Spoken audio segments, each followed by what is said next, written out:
আজ 26শে জানুয়ারি প্রজাতন্ত্র দিবস উপলক্ষে কিছু লেখা পড়ে শোনাতে চাই তোমাদের কাছে। যদি ওই লেখাটি লিখেছে আমার এক দাদা, তো তার সেই লেখা পড়ে শোনাচ্ছি তোমাদেরকে। এই দিনটি ভারতবাসীর কাছে খুব গর্বের। 1950 সাল থেকে এই দিনটি প্রজাতন্ত্র দিবস হিসেবে পালিত হয়ে আসছে। আজ 77তম প্রজাতন্ত্র দিবস। গ্রামগঞ্জে, শহর, স্কুল, কলেজ, অফিস, আদালতে সর্বত্রই মহাসমারোহে বীর বিপ্লবীদের এবং জাতীয় পতাকাকে সম্মান জানাতে স্বাধীন জাতীয় পতাকা তুলে উপনীত হই আমরা। এখন প্রশ্ন জাগে, সত্যি কি আমরা আজ স্বাধীন? তবে কেন আজ জাতিতে জাতিতে খুনোখুনি?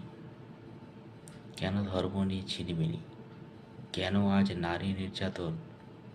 কেন আজ এত নারী ধর্ষণ, খুন? আমাদের মহান বিপ্লবীরা কি চেয়েছিলেন এইরকম স্বাধীন ভারত?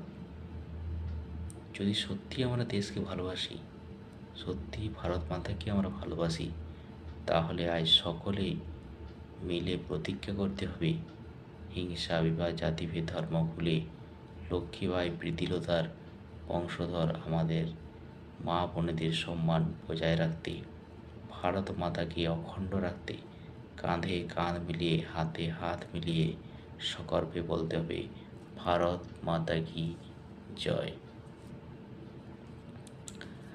তবেই সার্থক হবে বিনয় বাদল দীনেশের, ক্ষুদিরাম নেতাজিদের আনা স্বাধীনতা।